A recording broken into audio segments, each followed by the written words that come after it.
we are seeing, I believe, a post-World War II world order now shifting into a new 21st century world order.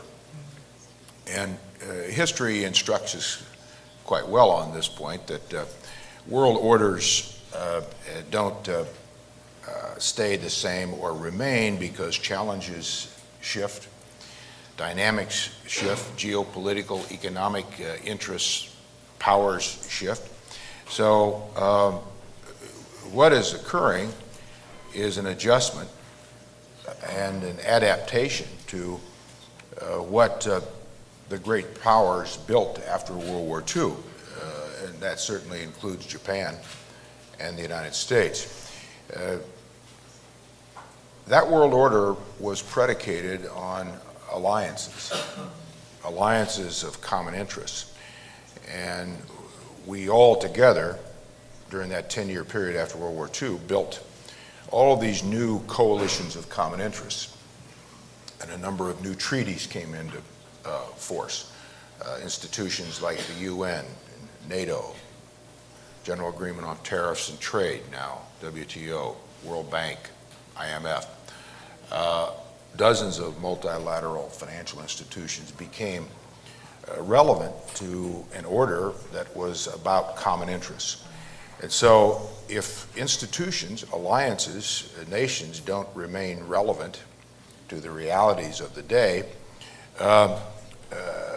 soon then will follow great chaos and instability.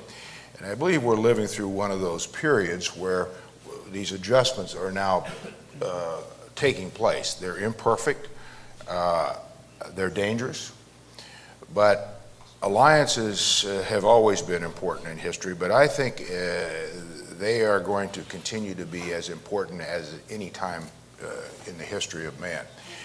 And this alliance, the Japanese-American alliance, is particularly important.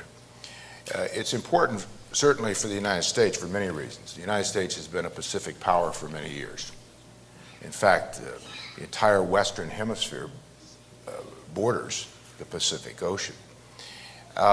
So our interest is clear. We have interests around the world, and President Obama's rebalanced Asia-Pacific was in no way meant to be, nor was it ever articulated this way, but unfortunately I think became misrepresented as a retreat from other parts of the world.